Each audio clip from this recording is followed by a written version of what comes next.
এইখানে দেখতে পাচ্ছি শেখ হাসিনা এই মাত্র দেশের মাটিতে পা রাখেন এবং তিনি কিন্তু 16 ডিসেম্বর পা রেখে এই তাণ্ডবগুলা করেন, তিনজনের অবস্থা খারাপ করেন, আপনারা দেখতে পারবেন। দর্শক এই মুহূর্তে দেখতে পাচ্ছেন যে ধানমন্ডি 32 এর সামনে থেকে কিন্তু 2 মিনিট আগে কিন্তু এই মুহূর্তে আটক করা হয়েছে আর দুইজনকে কিন্তু এই মুহূর্তে আমরা দেখতে পাচ্ছি সহ দুইজনকে কুপিয়েছে দুর্বৃত্তরা, গুরুতর অবস্থায় তাদের ঢাকায় আনা হয়। এই মুহূর্তে ভয়াবহ হামলার শিকার হয়েছে। তার উপরে এদিকে সার্জিস এবং হাসনাত আব্দুল্লাহর কি হয়েছে এই নিয়ে সারা বাংলাদেশ উত্তাপ। সমন্বয়ক হাসনাত আব্দুল্লাহ সহ অন্তত 5 জনের অবস্থা আশঙ্কাজনক। কেন হয়েছে লাঠি দিয়ে কারো শরীর জুড়ে বুটের আঘাত। আওয়ামী লীগ একটা বড় দল, এদেশের প্রখ্যাত দল, তারা আবার ফিরে আসবে, রাজনীতি করবে। দর্শক আপনারা দেখতে পাচ্ছেন ডক্টর ইউনূসের পদত্যাগের জন্য এখানে কিন্তু ঝাড়ু মিছিল হচ্ছে।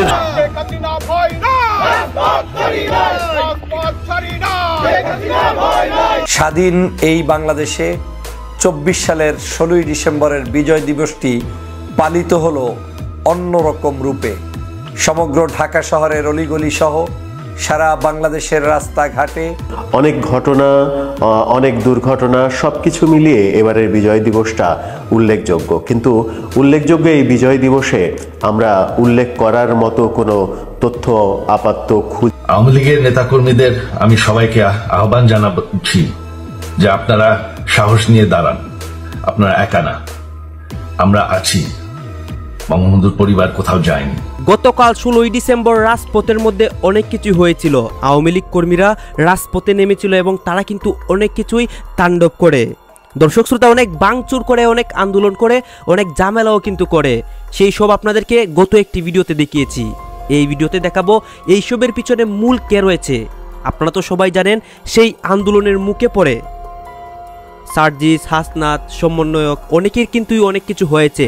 অন্যদিকে মির্জা ফখরুলও কিন্তু সকালবেলা কি হয়েছে আপনারা তো দেখেছেন, সে কিন্তু জনসমাগমের মধ্যে হঠাৎ অসুস্থ হয়ে যায় এবং তাকে হসপিটালে নিয়ে যাওয়া হয়। আপনারা সব কিছু দেখতে পারবেন এইসবের পিছনে মূল কে। আর হ্যাঁ, এইটাও আপনারা জানেন যে শেখ হাসিনা কিন্তু ভারতে বসে অনেক পরিকল্পনা করেছিল এই 16 ডিসেম্বরকে নিয়ে। তাদের সমর্থকরা কি চেয়েছিল, তারা শেখ হাসিনাকে দেশে নিয়ে আসবে এবং শেখ হাসিনাকে সাথে রেখে অনেক কিছু করবে। আপনারা সম্পূর্ণ ভিডিও দেখবেন এইসব বিষয় নিয়ে কি আলোচনা হচ্ছে, সমালোচনা হচ্ছে। অন্যদিকে তাদের তিনজনের এই অবস্থা কে করেছে, আমরা ঘটনাস্থলে থেকে যেই ভিডিওগুলো কালেক্ট করেছি সবকিছু কিন্তু আপনাদের সামনে তুলে ধরবো। সম্পূর্ণ ভিডিও দেখবেন, তারপরে আপনাদের মন্তব্য করবেন। আমি চোখে গুলি খাইছি এই ছাত্র দলের কর্মীরাই 5 আগস্ট ছাত্রলীগের। এই মুহূর্তে আমরা দেখাচ্ছি যে যুব দল এবং ছাত্র দলের কিন্তু যৌথ সমন্বয় কিন্তু এই মুহূর্তে তাদেরকে আসে দূরে ক্যামেরা উপর থেকে ধর এই মুহূর্তে কিন্তু তাদেরকে এখান থেকে ধরা হয়েছে এবং আমরা আপনাদেরকে দেখাচ্ছি যে এখানে কিন্তু তারা একটা মিছিলের প্রস্তুতি নিচ্ছিলেন এবং তাদের সাথে একটা প্রাইভেট কারও ছিল।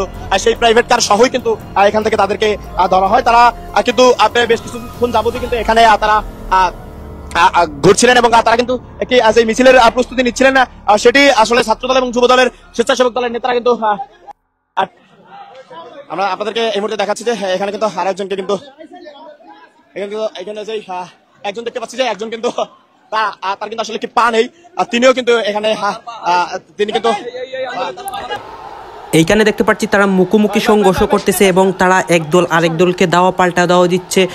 এরই মধ্যেই কিন্তু সার্জিস হাসনাতের এই অবস্থা হয় এবং অন্যদিকে মির্জা ফখরুল সহ সবার কি অবস্থা হয় আপনারা দেখতে পারবেন। এবং এটা কিন্তু শেখ হাসিনা আসার পরেই এইসব হচ্ছে এবং তারা কিন্তু সাহস পেয়েছে আওয়ামী লীগ কর্মীরা। অন্যদিকে তাদের সাথে কিন্তু আরও সংগঠন যোগ দিয়েছে এবং তারা কিন্তু এই সাহসটি পেয়ে এইসব করতেছে। দেখেন তারা কিন্তু নিয়ে এই যে তারা ডিল মারতেছে, ইট পাটকেল মারতেছে, অন্যদিকে পুলিশ রয়েছে এবং তারা কিন্তু এক প্রকার তারা ভিতরে ঢুকে যায় এবং ভিতরে ঢুকে কিন্তু আরো বড় তাণ্ডব চালায়। আপনারা দেখতে পারবেন সবকিছু আমরা ঘটনাস্থলে থেকে লাইভ আপনাদেরকে দেখাচ্ছি, আপনারা সম্পূর্ণ ভিডিও দেখুন। এই যে তারা কিন্তু ভিতরে ঢুকে যায় এবং ভিতরে ঢুকে কিন্তু মূল ঘটনাটি ঘটায়। আপনারা ভিডিওটি আমাদের লাইভের সাথেই থাকুন, আপনারা দেখতে পারবেন মূল ঘটনাটি তারা কি করতেছে। এই যে তারা কিন্তু ভিতরে ঢুকে এবং তারা কিন্তু ভিতরে ঢুকেও ওই যে কেউ ইট পাটকেল, আবার কেউ বাঁশ বা যে যা কিছু পারছে সব কিছু নিয়েই কিন্তু তারা আন্দোলন করতেছে এবং তাণ্ডব চালাচ্ছে। এই আওয়ামী কর্মীদের তাণ্ডবগুলো আপনারা দেখতে পারবেন এবং তাদের দুই পক্ষে সর্বশেষ কি হয় এটাও দেখতে পারবেন এবং মূল ঘটনাটা এই যে বাহিরের অবস্থা তারা কিন্তু আগুন জ্বালিয়ে দিচ্ছে, অন্যদিকে ভিতরে কিন্তু আরও ভয়ঙ্কর অবস্থা হয়। আমরা আপনাদেরকে ভিতরে মূল ভিডিওটি আপনাদেরকে দেখাবো, মূল জায়গায় আমরা যাব এই যে এক এক করে উদ্ধারের অবস্থা এবং সেখান থেকে আমরা সরাসরি যুক্ত করেছি এবং সেখান থেকে এবং সেখানে কিন্তু নেতাকর্মীরা ইতিমধ্যে আসতে শুরু করেছে এবং হাজার হাজার নেতাকর্মী কিন্তু ইতিমধ্যে এসে কিন্তু পৌঁছেছে এবং তারপরেও কিন্তু অনেক নেতাকর্মী কিন্তু আসতেছে, লক্ষ লক্ষ নেতাকর্মী কিন্তু আজকের এই সরাদি উদ্যানে আসতেছে এবং আমরা বেশ কয়েকজনের সাথে একটু কথা বলার চেষ্টা।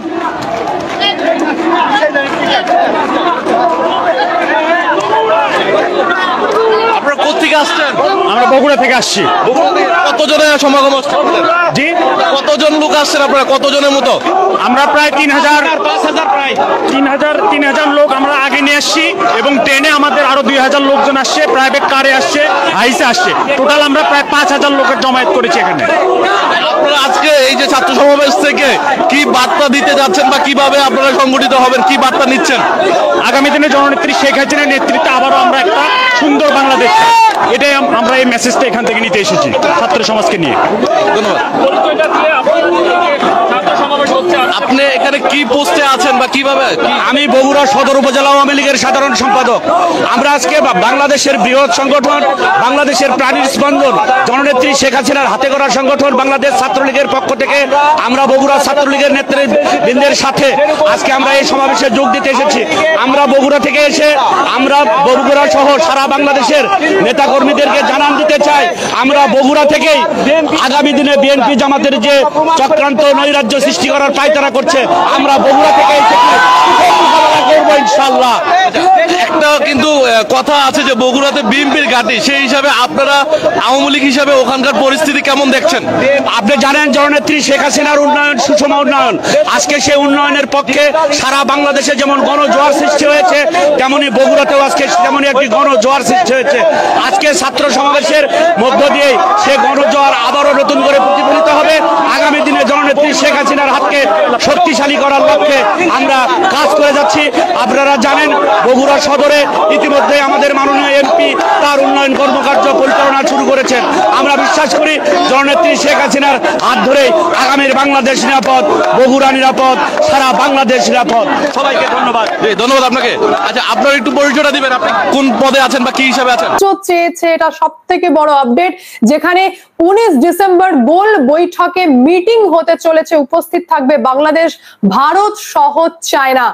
যেটা সব থেকে বড় আপডেট সেটা হচ্ছে যে এই মুহূর্তে আরাকান আর্মি বাংলাদেশের জমিতে দাঁড়িয়ে একের পর এক এরিয়া দখলে, কিন্তু অফিসিয়ালি সেটা কেউ স্বীকার করছে না এবং বাংলাদেশি মিডিয়াকে পর্যন্ত কোন ঠেসা করে দেওয়া হয়েছে। বাংলাদেশে ভয়ঙ্কর পলিটিক্স চলছে, আর এমন পলিটিক্স চলছে যে পলিটিক্স দূর থেকে একটু আবছা বোঝা গেলেও ধীরে ধীরে বাইরে আসছে সমস্ত খবর। সমস্ত থেকে যে মেঘালয় সীমান্তে, বাংলাদেশ আর ভারত সীমান্তে উড়েছিল বাইরাক্তার TV-2, যেটা বাংলাদেশ উড়িয়েছিল, সেই খবর কনফার্ম করেছে মেঘালয়ের ডিজিপি। যে খবর আজকে আনন্দবাজারেও আপনারা জানেন যে দেওয়া হয়েছে এবং অতি অবশ্যই আমার হোয়াটসঅ্যাপ চ্যানেলে সেটা আমি দিয়েও ছিলাম যে দেখুন 4 দিন আগেই আপনারা আপডেট হয়ে গেছেন, যে খবরটা আজকে দেখানো হচ্ছে। এখন আমি আপনাদেরকে সব থেকে বড় আপডেট দিচ্ছি, সেটা হচ্ছে 19 ডিসেম্বর হতে চলেছে গোল টেবিল বৈঠক, যেখানে বাংলাদেশ, ভারত সহ চায়না উপস্থিত থাকবে এবং ইতিমধ্যে চায়নাতে যাচ্ছেন NSA national security adviser Ajit Doval. জানিয়ে দিই আপনাদেরকে, সেই বৈঠকে উপস্থিত থাকবেন, অর্থাৎ 19 ডিসেম্বর যে গোল টেবিল বৈঠক রয়েছে সেখানে উপস্থিত থাকবেন মোহাম্মদ তৌহিদ হোসেন বাংলাদেশের দিক থেকে, ভারতের দিক থেকে থাকবেন S জয়শঙ্কর এবং চায়নার দিক থেকে কে থাকবে সেটা এখনো ওপেন করা হয়নি। কেন ভাই, কি জন্য এরকম হঠাৎ করে বৈঠক, বা কেনই বা ভারতের কাছে সাহায্য চাইছে মোহাম্মদ ইউনুস? তার কারণ হচ্ছে ভারত বাংলাদেশের ওপর থেকে হাত তুলতেই আরাকান আর্মি বাংলাদেশে ঢুকে গেছে, যেখানে বাংলাদেশের জমিতে দাঁড়িয়ে একের পর এক এরিয়া দখল করছে। কক্সবাজারকে টার্গেট করা হয়েছে, যেখানে কক্সবাজারের রোহিঙ্গা নেতা ওপেন বলেছেন যে আমরা আরাকান আর্মির সঙ্গে বসতে চাই, আমরা আরাকান আর্মির সঙ্গে বৈঠক করতে চাই। ভয় কাঁপছে জামাতে ইসলাম সহ আল কায়দার সঙ্গে, ওই যে জঙ্গি সংগঠন রয়েছে তার সঙ্গে যে টাই আপ রয়েছে, যেটাকে ওপেন করেছে আরাকান আর্মি সোর্সেস। কি বলেছে আমি আপনাদেরকে জানাবো। তারা পর্যন্ত থরথর করে কাঁপছে এবং বলছেন যে আমরা বসতে চাই। সেই কারণে গোল টেবিল বৈঠকে এই আরাকান আর্মিকে নিয়েই আলোচনা হবে এবং অতি অবশ্যই খুব স্বাভাবিক মোহাম্মদ ইউনুস খুব ভালো করে জানেন যে এই যে আরাকান আর্মির হঠাৎ করে এত দবদবা যে শুরু হয়েছে, এই যে আমাদের বর্ডার এরিয়াতে ঢুকে আমাদের এরিয়া দখল করতে লেগেছে, এই আরাকান আর্মি হালকা ফুলকা ভাবে নেওয়ার নেই। এই আরাকান আর্মির পেছনে সাপোর্ট রয়েছে চায়না সহ ভারতের, যার জন্য আপনাদেরকে জানিয়ে দিই যে ভারত এই আরাকান আর্মি বাংলাদেশের একের পর এক জায়গা অলরেডি দখল করতে লেগেছে, যেখানে দুদিন আগের রিপোর্ট আমরা দেখলাম যে পুরোপুরি বলতে পারেন যে রাখাইনের 90% দখল করে এখন মানে পুরো বর্ডার এরিয়াতে বাংলাদেশ এবং মায়ানমার বর্ডার এরিয়া দখল করেছে আরাকান আর্মি, যেখানে টেকনাফ উপজেলার প্রশাসন পরিষ্কারভাবে বলে দিয়েছে নাফ নদীতে এখনো কারোর নামা যাবে না। এবং দ্য মোস্ট ইম্পর্টেন্ট, টেকনাফ ও সেন্ট মার্টিন দ্বীপ, যেটাকে নিয়ে অশান্তি চলছে বাংলাদেশে, দ্য মেন আপনারা বলতে পারেন যে পলিটিক্সের মেন কেন্দ্রবিন্দু হচ্ছে এই সেন্ট মার্টিন দ্বীপ। এই দ্বীপে নৌকা চলাচল পর্যন্ত বন্ধ করতে বাধ্য হয়েছে বিজিবি এবং অর্থাৎ বাংলাদেশের বিজিবি এবং কোস্ট গার্ড হাই অ্যালার্টে রয়েছে বাংলাদেশের, এবং বাংলাদেশ খুব ভালোই বুঝতে পেরেছে যে বেটা পড়েছিলাম অন্য কিছু, সিলেবাসে চলে এসছে অন্য কিছু। আরাকান আর্মিকে ঠেকাতে গেলে ভারত প্লাস চায়নার হেল্প আমার লাগবেই, না হলে ধীরে ধীরে বাংলাদেশ পর্যন্ত দখল হয়ে যাবে। কারণ আমি সেটাও আপনাদেরকে জানিয়ে দিচ্ছি যে বাংলাদেশে যা ভয়ঙ্কর রাজনীতি চলছে তা একদম অন্যরকম। অর্থাৎ প্রথমেই জানাবো যে মিডিয়াকে কিভাবে কন্ট্রোল করা হয়েছে। মিডিয়া, বাংলাদেশের মিডিয়াকে এক কথায় বলতে পারেন কোন ঠেসা করা হয়েছে, তাদেরকে কিচ্ছু বলতে দেওয়া হচ্ছে না, যেটা মোহাম্মদ ইউনূসের ইন্টারিম গভর্নমেন্ট করেছে। যার জন্য এটা আমি হাওয়ায় হাওয়ায় কথা বলছি না, তথ্য রয়েছে আমার কাছে, যেখানে ভয়েস অফ আমেরিকা আর্টিকেলে দিয়েছে, পরিষ্কার ভাষায় লেখা আছে ভয়েস অফ আমেরিকায় যে Bangladesh interim government revokes credential of 50 journalist, 50টার উপর জার্নালিস্টের এই যে সাংবাদিকতার যে একটা পরিচয় পত্র হয়ে থাকে সেটাকে পুরোপুরিভাবে বাতিল করেছে। এবং ওপেন লেখা হয়েছে যে বাংলাদেশে কোনো ডেমোক্রেসি নেই, বাংলাদেশের পরিস্থিতি খুবই খারাপ। অর্থাৎ খুব ভালোই বুঝতে পারছেন যে বাংলাদেশ মিডিয়া এই খবর কিছুতেই কভার করতে চাইছে না, যেখানে এটা মোটামুটি ওপেন হয়ে গেছে সোর্সেস এর মাধ্যমে যে আরাকান আর্মি অলরেডি বাংলাদেশের ভেতরে ঢুকে টেকনাফ উপজেলার ওপর দিয়ে, সেখানকার লোকজন তো এটাও বলছেন যে সামরিক বিমানকে পর্যন্ত উড়তে দেখা গেছে। অর্থাৎ প্রচন্ড, যদি আপনারা বলতে পারেন যে উত্তেজনা একটা সিচুয়েশন তৈরি হয়েছে বাংলাদেশের ভেতরে, সেটাও ভুল হবে না, সেটাও তার পালিত হলো অন্যরকম রূপে। সমগ্র ঢাকা শহরের অলিগলি সহ সারা বাংলাদেশের রাস্তাঘাটে, পথে প্রান্তরে, সমগ্র জায়গায় দল, মত, জাতি, ধর্ম, বর্ণ মানুষের এক মহা মিলন মেলায় রূপ নিয়েছে এবছরের 16ই ডিসেম্বরের মহান বিজয় দিবস। আওয়ামী লীগের গত 16 বছরের জুলুম, অত্যাচার, নির্যাতনের কারণে বাংলাদেশের রাজনৈতিক দলগুলো, সামাজিক সংগঠনগুলো, দেশের নাগরিকরা স্বাধীন সুষ্ঠুভাবে বিজয় দিবস পালন করতে পারেনি। কিন্তু আজ 2024 সালে এসে আমাদের সমগ্র বাংলাদেশের নাগরিকরা মন খুলে আনন্দ উচ্ছ্বাসের সাথে এই মহান বিজয় দিবসটি পালন করেছে। আমি বাংলাদেশের জনগণকে জানাই বিজয় দিবসের শুভেচ্ছা। আপনারা জানেন গত 16 বছর পর্যন্ত জুলুম, নির্যাতন, অত্যাচার, অবিচারের কারণে সারা বাংলাদেশের বিরোধী মতের রাজনৈতিক সংগঠনগুলো এক প্রকার কোণঠাসা হয়ে গিয়েছিল। যাদেরকে ফাঁসির কাস্টে ঝুলিয়েছে, যাদেরকে বিনা বিচারে নির্বিচারে হত্যা করেছে, যাদেরকে রাতের বেলা গুম করেছে, খুন করেছে, আজ বিজয় দিবসে দেখলাম তাদের র্যালিতে, তাদের সমাবেশে, তাদের সেমিনারে, তাদের কনসার্টগুলোতে, তাদের অনুষ্ঠানগুলোতে স্বতঃস্ফূর্ত মানুষের অংশগ্রহণ। সারা বাংলাদেশ থেকে যেই জামাত শিবিরকে নিষিদ্ধ করতে চেয়েছিল ফ্যাসিবাদী শেখ হাসিনা, জুলুম অত্যাচার করে তাদের মানুষদেরকে ফাঁসির কাস্টে ঝুলিয়েছিল, সেই জামাত শিবিরের দখলে দেখলাম সমগ্র রাজধানীর অলি গলি, পথ প্রান্তর। আমি অবাক করে তাকিয়ে থাকলাম যে গত 16 বছর পর্যন্ত কতই না বিভিন্ন ধরনের মিথ্যাচার করেছে তাদের বিরুদ্ধে, তাহলে জনগণ কেন এখনো তাদের বিরুদ্ধে না গিয়ে বরং বিজয় মিছিলে তাদের সাথেই সামিল হলেন? দেখলাম বাংলাদেশের সর্ববৃহৎ দল বাংলাদেশ জাতীয়তাবাদী দলের অনুষ্ঠানকে, দেখলাম তাদের কনসার্টকে, তিল ধরনের ঠাঁই নেই সেই জায়গায় সমগ্র মানুষের উপচে পড়া ভিড়। সেই সকাল থেকে জাতীয়তাবাদী দলের আয়োজনে সেই যে কনসার্ট চলছে, সেই কনসার্ট হচ্ছে সবার আগে বাংলাদেশ, একটি নাম, একটি চেতনা, সবার আগে বাংলাদেশ। এই সবার আগে বাংলাদেশের কনসেপ্ট গত 16 বছর ছিল না।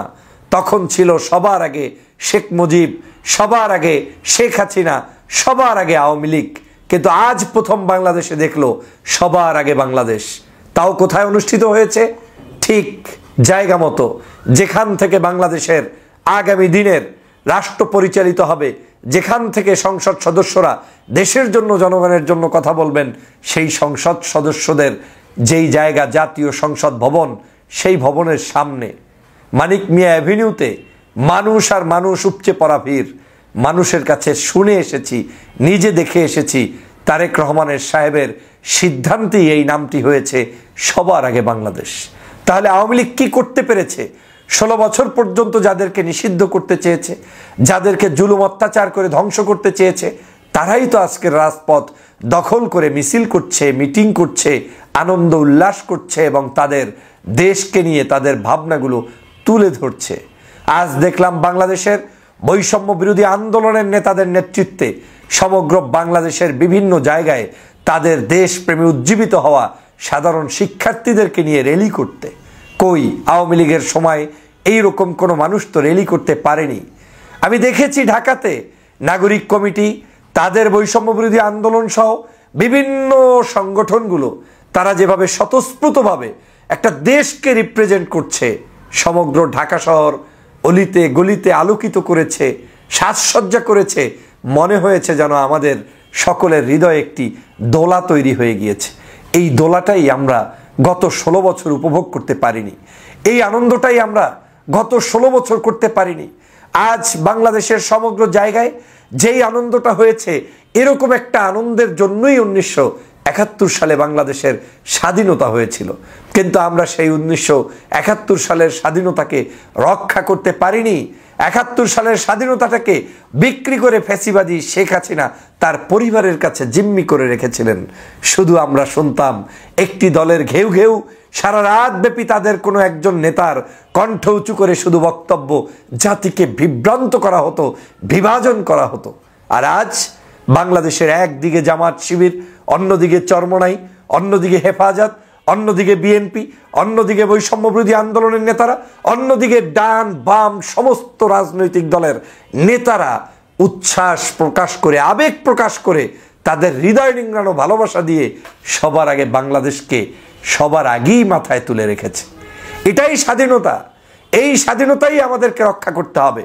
কিন্তু দুর্ভাগ্যজনক হলেও সত্য, আমাদের এই স্বাধীনতাকে সহ্য করতে পারছে না পাশে বসে শেখ হাসিনা, যে কারণে তিনি আমাদের বর্ডারের পাশের দেশটিতে গিয়ে বসে বসে ষড়যন্ত্র করছে এবং আজও মোদিকে দিয়ে, কসাই মোদিকে দিয়ে পোস্ট করাচ্ছে এটা নাকি বাংলাদেশের স্বাধীনতা নয়, এটা ভারতের স্বাধীনতা। আর সেই কারণেই 2024 সালে প্রয়োজন হয়েছিল সাধারণ শিক্ষার্থীদের নেতৃত্বে যে আন্দোলন, সেটা হচ্ছে এই 24-এর আজকের বিপ্লবী আন্দোলন। সেজন্যই আমরা বলি 71 থেকে 24 প্রত্যেকটি এক একটার সাথে কানেক্টেড, এবং এই 24-এর আন্দোলনটাই আমাদেরকে ভারতের আধিপত্যবাদের বিরুদ্ধে আন্দোলন যেমন হয়েছে, শেখ হাসিনার অপতৎপরতার বিরুদ্ধেও আন্দোলন হয়েছে। অতএব শেখ হাসিনা তারা এই রাষ্ট্র ব্যবস্থার নাম বাংলাদেশ থাকুক, সবার আগে বাংলাদেশ হোক, সেটা তারা চাবেন না। সে কারণেই মোদিজির পাও ধরে হাত ধরে ফেসবুকে পোস্ট করে বাংলাদেশকে বেইজ্জতি করানোর জন্য চক্রান্তে লিপ্ত রয়েছে। আমি তার তীব্র নিন্দা জানাই। বাংলাদেশ সমহিমায় এগিয়ে যাবে। বাংলাদেশ আগামীর বাংলাদেশকে সুন্দরভাবে সুপ্রতিষ্ঠিত করতে ছাত্র জনতা, শিক্ষক, সুধী, এদেশের সকল পেশার মানুষকে নিয়ে এগিয়ে যাবে। আজ বিজয় দিবসে আমরা সেটাই প্রত্যাশা করতে পারি। আমাদের এই বিজয় কখনোই কেউ ছিনিয়ে নিতে পারবে না। তোমরা চেয়েছিলে কাদের মোল্লাকে ফাঁসি দিয়ে, নিজামীকে ফাঁসি দিয়ে, সাইদিকে হত্যা করে, গোলাম আজমকে মেরে ফেলে, সালাউদ্দিন কাদের চৌধুরীকে মেরে ফেলে, সাগর রনির কণ্ঠরোধ করে হত্যা করে, তোমরা চেয়েছিলে এম ইলিয়াস আলীকে গুম করে, এভাবে করে বিভিন্ন দলের সংগঠনের মানুষগুলোকে চিরদিনের জন্য শেষ করে দিতে। তোমরা চেয়েছিলে দেশের সাবেক 3 বারের প্রধানমন্ত্রী বেগম খালেদা জিয়াকে হত্যা করতে, চিকিৎসা না দিয়ে জেলের মধ্যে মৃত্যু করতে চেয়েছিলে। কিন্তু তোমরা আজকের বাংলাদেশে নেই। আজ এই বাংলাদেশে দেশপ্রেমিক নাগরিকরা আছে। তোমরা আজকের বাংলাদেশ থেকে পালিয়ে গিয়েছো। এই প্রথম বাংলাদেশের মানুষ স্বাধীনভাবে আনন্দের সাথে উল্লাস প্রকাশ করেছে, একটা জিনিস এই দেশে নাই, সেটার নাম হচ্ছে শেখ হাসিনা। শেখ হাসিনা নাই মানি বাংলাদেশটা উজ্জীবিত হয়েছে, শেখ হাসিনা নাই মানি বাংলাদেশটা স্বাধীনতার স্বপ্ন স্বাদ তার নিজের মতো পালন করার স্বাধীনতা পেয়েছে। শেখ হাসিনা নাই মানি সমগ্র প্রান্তে, পথে, মাঠে ঘাটে, নদীতে, অলিতে গলিতে, রাস্তায়, লঞ্চে, গাড়িতে, প্লেনে আনন্দের ছোঁয়া লেগেছে। কারণ এই দেশে স্বৈরশাসক শেখ হাসিনা নেই, এই দেশে ফেসিবাদ শেখ হাসিনা নেই, এই দেশে মুজিববাদের আর কোনো কণ্ঠ এখানে উচ্চারিত হয় না। অতএব এটাই আমাদের স্বাধীনতা। গভীর দৃষ্টিতে দেখেন তাহলে এখানে একটা মেসেজ কিন্তু ক্যারি হচ্ছে। গতকালকে আমাদের বিজয় দিবসকে উপলক্ষ করে বঙ্গভবনে যিনি রাষ্ট্রপতি আছেন, তো তিনি বাংলাদেশের বিভিন্ন জায়গার বা বিভিন্ন উচ্চপদস্থ যে ব্যক্তি, ব্যবসায়ী বা আরও বিভিন্ন শ্রেণীমহলের সাথে তিনি গতকালকে একটা সৌজন্য সাক্ষাৎ অথবা বিজয় দিবস উপলক্ষে একটা সংবর্ধনা দিয়েছিলেন। মজার বিষয় হচ্ছে এই সংবর্ধনা অনুষ্ঠানে আমাদের প্রধান উপদেষ্টা ডক্টর মোহাম্মদ ইউনূস তিনি অনুপস্থিত ছিলেন। এর পাশাপাশি আমরা দেখছিলাম যে বৈষম্যবিরোধী ছাত্র আন্দোলনের যারা প্ল্যাটফর্মের নেতারা আছেন তারাও কিন্তু সেখানে অনুপস্থিত ছিলেন। এখন এই যে অনুপস্থিতিটা, এটা কিন্তু একটা মেসেজ ক্রিয়েট করছে। মেসেজটা হচ্ছে যে রাষ্ট্রপতিকে আসলে একটা রেড কার্ড দেওয়া হয়েছে অন্তর্বর্তী সরকারের পক্ষ থেকে। কিন্তু প্রশ্ন হচ্ছে এই রেড কার্ডের আদৌ কতটুকু ভ্যালু আছে? কারণ আমাদের অন্তর্বর্তী সরকার এই রাষ্ট্রপতিকে তারা কিন্তু তার হাত থেকেই শপথ গ্রহণ করেছেন, ইভেন সংবিধানও তারা অনুসরণ করছেন, আবার একই সাথে দ্বৈত নীতিও তারা অ্যাপ্লাই করার চেষ্টা করছেন। এই যখন পরিস্থিতি, আমরা যতটুকু বা যতদূর বুঝতে পারছি এই সরকার রাষ্ট্রপতিকে আসলে সরানোর জন্য অথবা রাষ্ট্রপতির পদত্যাগ ইস্যুতে বৈষম্য বিরোধী আন্দোলন বা এই সরকার টিম বি যে চেষ্টা করেছিল, সেখানে রাজনৈতিক সরকার বা রাজনৈতিক দল হিসেবে বিএনপির অনড় অবস্থানের কারণে রাষ্ট্রপতি টিকে আছেন। এখন আমাদের প্রধান উপদেষ্টা ডক্টর মোহাম্মদ ইউনূস তিনি যখন এই অনুষ্ঠানে যাননি, দেন বিষয়টা নিয়ে একটা ভালোই আলোচনা তৈরি হয়েছে। আমাদের সংবর্ধনা অনুষ্ঠানে অনুপস্থিত ছিলেন ডক্টর মোহাম্মদ ইউনূস। রীতি অনুযায়ী বিজয় দিবস এবং স্বাধীনতা দিবসে প্রেসিডেন্টের বঙ্গভবনে সংবর্ধনা অনুষ্ঠান আয়োজন করে থাকেন রাষ্ট্রপতি। এতে সরকার প্রধান হিসেবে যিনি থাকেন, প্রধান বিচারপতি যারা থাকেন, তিন বাহিনীর প্রধান যারা থাকেন, যুদ্ধাহত মুক্তিযোদ্ধা, রাজনৈতিক দলের নেতৃবৃন্দ এবং বিশিষ্ট নাগরিকরা তারা আমন্ত্রণ পান। তো অনুষ্ঠানে সরকার প্রধান ডক্টর মোহাম্মদ ইউনূস কেন অনুপস্থিত ছিলেন সেই বিষয় সম্পর্কে আসলে কোনো কিছু জানা যায়নি।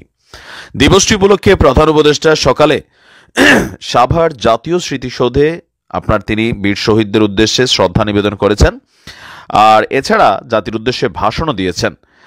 আর এরপর আমরা যদি দেখি যে রাষ্ট্রপতির সেই অনুষ্ঠানে কারা কারা অংশ নিয়েছেন, প্রধান বিচারপতি তিনি উপস্থিত ছিলেন, উপদেষ্টা মণ্ডলীর সদস্য অনেকে উপস্থিত ছিলেন, তিন বাহিনীর প্রধান উপস্থিত ছিলেন, রাষ্ট্রদূতরা, বিভিন্ন দেশের হাই কমিশন, বিএনপি, জামাত সহ বিভিন্ন দলের প্রতিনিধিরা এই সংবর্ধনা অনুষ্ঠানে অংশ নিয়েছেন। এছাড়াও বীর মুক্তিযোদ্ধা, বীরশ্রেষ্ঠ খেতাবপ্রাপ্তদের পরিবার, মুক্তিযুদ্ধের সহায়তাকারী ভারতীয় যোদ্ধা, বিশিষ্ট নাগরিকরাও আপনার এখানে তারা কি বলা হচ্ছে উপস্থিত ছিলেন। আর বৈষম্যবিরোধী ছাত্র আন্দোলনের পক্ষ থেকে তাহলে বোঝা গেছে যে কি কারণে আসলে আমাদের প্রধান উপদেষ্টা ডক্টর মোহাম্মদ ইউনূস তিনি সেখানে যাননি। কারণ বৈষম্যবিরোধী ছাত্ররা তাদের বক্তব্য হচ্ছে যে রাষ্ট্রপতি শাহাবুদ্দিন চুপ্পু কর্তৃক যেই উদযাপনের আমন্ত্রণ সেখানে তারা যাবে না, কারণ তার হাতে এখনো তাজা রক্ত লেগে আছে। তো আমাদের প্রধান উপদেষ্টার যাওয়া না যাওয়ায় আসলে কি কোনো কিছু ভেরি করে এই মুহূর্তে রাষ্ট্রপতির জন্য? আসলে কার্যত কোনো কিছু ভেরি করে না, কারণ এই অন্তর্বর্তী সরকার এটার 1 বছর সামথিং আছে, তারপর তারা সরে যাবে। এরপর আমজনতা হিসাবেই তারা ট্রিট হবেন, বিকজ তারা কোনো পলিটিক্যাল পার্টিকে রিপ্রেজেন্ট করেন না। তবে নতুন একটা পলিটিক্যাল পার্টি আসতে যাচ্ছে, সেটা আলাদা।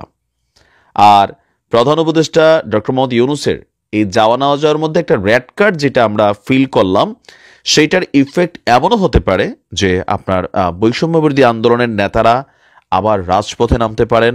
জাতীয় নাগরিক কমিটি যেটা গঠিত হয়েছে, কারণ সরকারের 3টা লেয়ার আছে, একটা সরকারের মধ্যে কানেক্টেড, নাম্বার 2 হচ্ছে বৈষম্য বিরোধী প্ল্যাটফর্ম, নাম্বার 3 হচ্ছে জাতীয় নাগরিক কমিটি। তো 3টা কমিটি মিলেও বিএনপির মতন একটা দলকে এই মুহূর্তে সামলানো কিন্তু সম্ভব না। আবার জামাতের অবস্থানও আপনি যদি একটু খেয়াল করেন, রাষ্ট্রপতি ইস্যু থেকে শুরু করে অনেক কিছুতেই তারা কিন্তু নীরব ভূমিকা পালন করেন, অথবা শক্ত কোনো বক্তব্য দেন না যেটা অন্তর্বর্তী সরকারকে সাপোর্ট করে যায় অথবা বিএনপির সাথে সংঘর্ষ বাঁধে। মানে তারা একটা মিডল মধ্যস্থতাকারী বা মধ্যপন্থী অবস্থানে কিন্তু বিলংস করছেন। তো প্রধান উপদেষ্টার যাওয়া না যাওয়ায় কেউ কেউ বলছেন যে এটা কোনো কিছু ভেরিফাই করে না, কারণ প্রধান উপদেষ্টা তিনি রাষ্ট্রপতিকে বহিষ্কার করার জন্য ক্ষমতা রাখেন না। সংবিধানের আলোকেই তাকে আসলে যদি রাষ্ট্রপতির পদত্যাগ হতে হয় সেটা একটা নানান মানে পারসেপশন ওভার করে যেতে হবে। বরঞ্চ রাষ্ট্রপতির হাতেই প্রধান উপদেষ্টা তিনি শপথ গ্রহণ করেছেন। কেউ কেউ বলছেন এটা এক দ্বৈত চরিত্র এই অন্তর্বর্তী সরকারের, যে রাষ্ট্রপতির হাতে শপথ গ্রহণ করলেন, রাষ্ট্রপতির অনুষ্ঠানে যাচ্ছেন না। তো বিষয়টা হচ্ছে শপথটা তো নিতেই হবে সরকারে বসতে হলে, আর বাকি যে জিনিসগুলোকে অ্যাভয়েড করা যায় বা স্কিপ করা যায়, আমরা দেখছি যে অন্তর্বর্তী সরকার এই আওয়ামী লীগ কর্তৃক নিয়োজিত যিনি রাষ্ট্রপতি আছেন, বা তিনি আওয়ামী লীগের সাবেক নেতা হিসেবে নিজেকে দাবি করতেন, বাট রাইট নাও তিনি রাষ্ট্রপতি।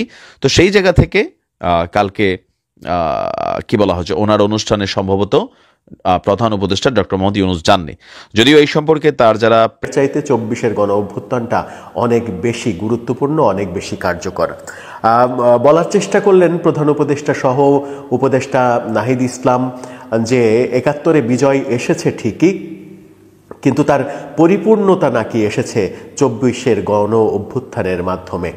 মোটামুটি হাস্যকর কথা হলেও উপদেষ্টা নাহিদ ইসলাম স্পষ্ট করে সেই কথা বলেছেন, 71-এ বিজয় আমাদের এসেছে ঠিকই, কিন্তু 24-এ তার পরিপূর্ণতা এসেছে। 24-এ কিভাবে 71-এর বিজয় দিবসের পরিপূর্ণতা আসলো সেটা একটা বড় প্রশ্ন, কারণ 24-এর আন্দোলন একটা সরকার পতনের আন্দোলন, একটা অপশাসনের বিরুদ্ধে যে আন্দোলন হয়েছে সেই আন্দোলনে সফল হওয়া 24-এর 5 আগস্ট, সেই সফলতা অনেক বড় সফলতা, সেটাকে খাটো করার কোনো কারণ নেই। কিন্তু যখন সেটাকে 71-এর বিজয়ের চাইতেও বড় করে দেখা হয়, তখন মনে প্রশ্ন জাগেই যে 71-এর বিজয়কে পেছনে ফেলে দেওয়ার যে চেষ্টার কথা চারিদিকে আলোচনা হচ্ছিল, সেটা সত্য হতে চলেছে কিনা। প্রধান উপদেষ্টা তার ভাষণে মহান মুক্তিযুদ্ধের কোনো বীরের নাম উল্লেখ করলেন না। বঙ্গবন্ধুর নাম তো উচ্চারণ করবেন না, এটা খুবই স্বাভাবিক।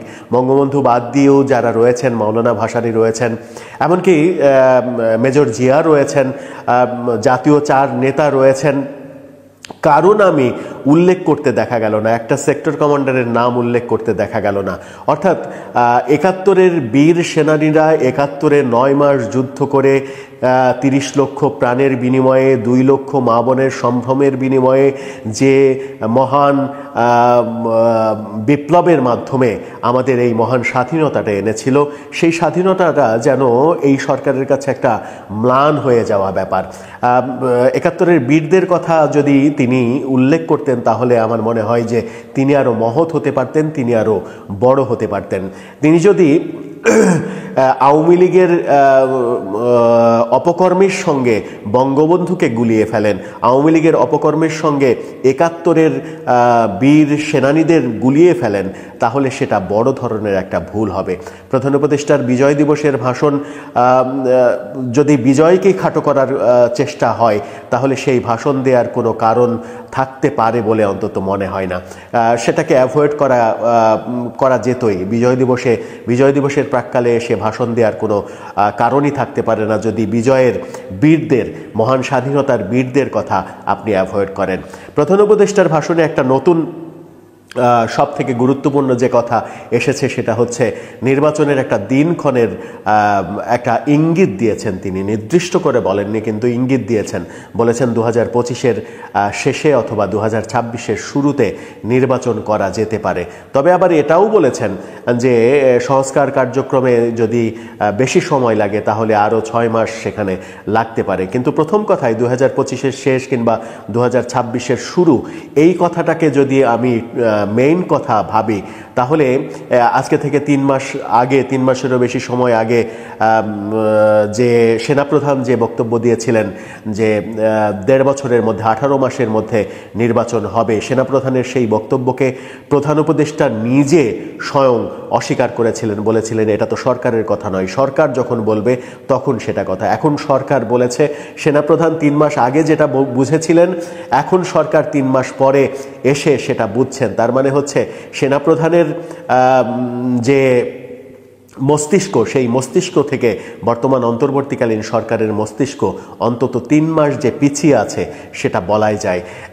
এত তাড়াতাড়ি নির্বাচনের যে মোটামুটি রোড ম্যাপ একটা ঘোষণা করলেন, সেটাও যে নানা রকম চাপে, জাতীয় আন্তর্জাতিক নানা রকম চাপে, এটা বোঝাই যায়। নির্বাচনের তারিখ স্পষ্টভাবে ঘোষণা না হলেও অন্তত এই ঘোষণাকে বিভিন্ন রাজনৈতিক দল ইতিমধ্যেই স্বাগতও জানিয়েছে, বিএনপি স্বাগত জানিয়েছে, এটা একটা আশার কথা। প্রধান উপদেষ্টার ভাষণে একটা আপনারা তো দেখলেন এখানে কি কথা হচ্ছে, অনেকে কিন্তু অনেক রকম মন্তব্য করতেছে, অন্যদিকে আওয়ামী লীগ কর্মীরা অনেক কথা বলতেছে, তারা রাজপথে নেমে আন্দোলন করতেছে, আবার এইসব বিষয় নিয়ে অনেকে আলোচনা করতেছে, আবার সমালোচনাও করতেছে। এতক্ষণ আপনাদেরকে যা কিছু দেখিয়েছি সব কিছু কিন্তু আমরা সোশ্যাল মিডিয়া থেকে সংগ্রহ করেছি, এখানে আমাদের নিজস্ব কোনো মন্তব্য নেই। গাইস, এই 16ই ডিসেম্বরকে কেন্দ্র করে যারা যারা প্ল্যান করেছিল, যারা যারা চেয়েছিল যে বাংলাদেশটাকে দখল করে নিবে, তারা কিন্তু ব্যর্থ হয় এবং তারা রাজপথে নামার পর তাদের সাথে কী করা হয় অনেক ভিডিওতে আপনারা দেখেছেন। গাইজ, এইসব বিষয় নিয়ে আপনাদের মন্তব্য কি, এটা কিন্তু আপনারা অবশ্যই কমেন্ট বক্সে লিখে যাবেন এবং আপনাদের কাছে আমার একটি রিকোয়েস্ট থাকবে, আমার চ্যানেলটি সাবস্ক্রাইব করবেন এবং পাশে থাকা বেল আইকনটি অবশ্যই বাজিয়ে যাবেন, যাতে করে নেক্সট ভিডিওটা সবার আগে আপনাদের কাছে পৌঁছায়। ধন্যবাদ।